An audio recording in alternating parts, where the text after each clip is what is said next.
I have with me Awkword, and he is a white rapper, abolitionist, and anti-fascist out of New York.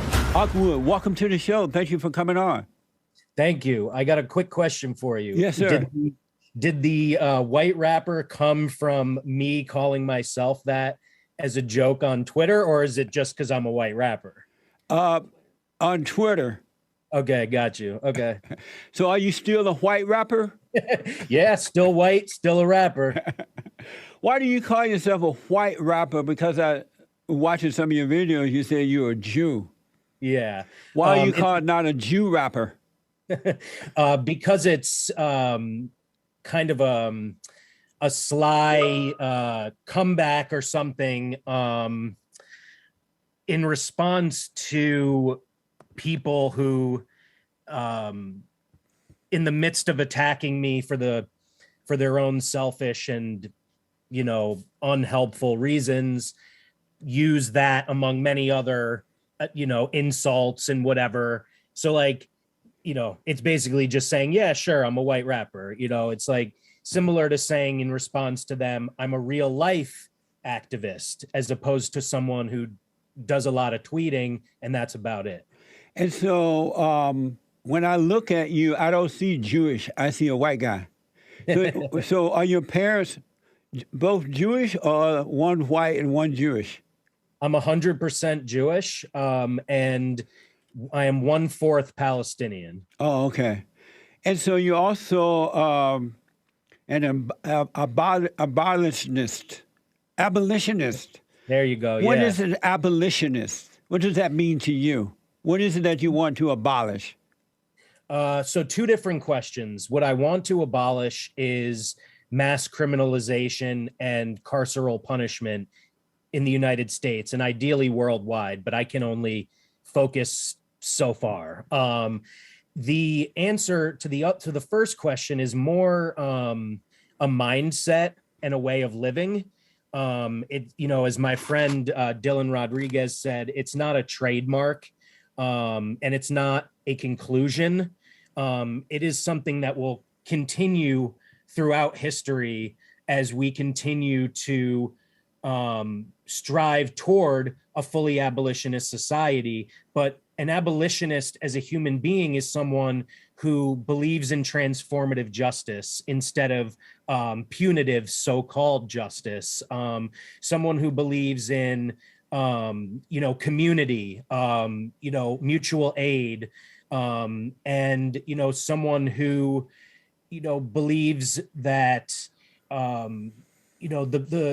the best way to address what people call crime is to address the underlying issues that cause crime and abolish any system, whether it's policing, prisons, alternatives to incarceration, probation, surveillance, anything that is instrumental in targeting and criminalizing and targeting and disappearing certain communities. And so you want to abolish this for all people or just a certain group of people?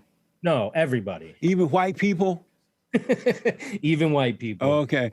And when you say you're an anti-fascist, what does that mean?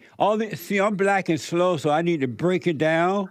Because all these words make my stomach hurt, to be honest. I hear you. Oh, so my what God, is anti-fascist? All right. And just for your audience and for you, I'll say that another thing, that's my cat, by the way. Oh, man. Hey, cat. In the same way that people, attack me, for instance, for choosing to personally not rely on an acronym like ACAB, which stands for all cops are bastards. Those same people, believe that the way to talk to someone is with, the longest words you can possibly think of, the most theoretical and least real life oriented ways of thinking and speaking. And to your point, that's not what works. We need to speak to each other as human beings. Yeah. Nevertheless, anti-fascism to me involves two major things. One is authoritarianism and repression by our government.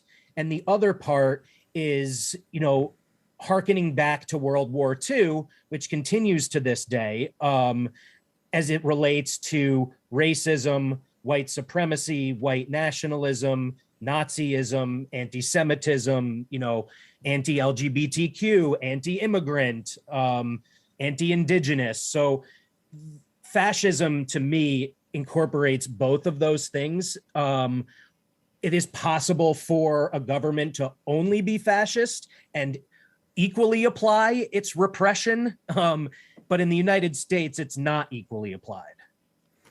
And so, if I'm understanding this right, then you want to get rid of groups like Antifa, Black Lives Matter, and others who are anti-America, anti-good.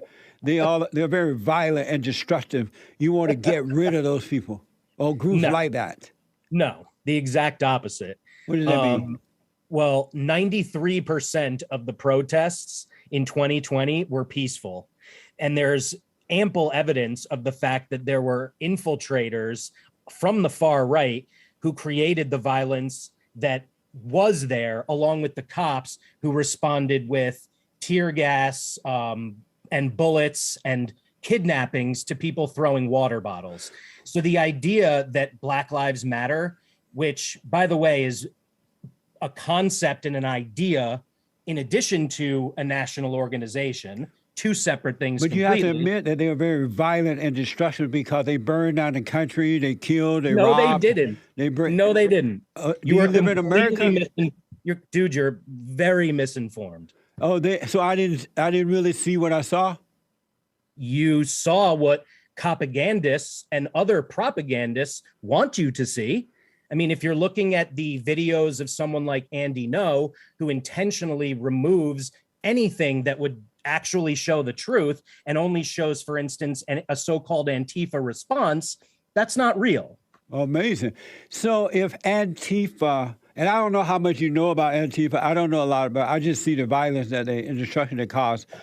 If they are sincere and honest in what they're doing, why do they hide their faces?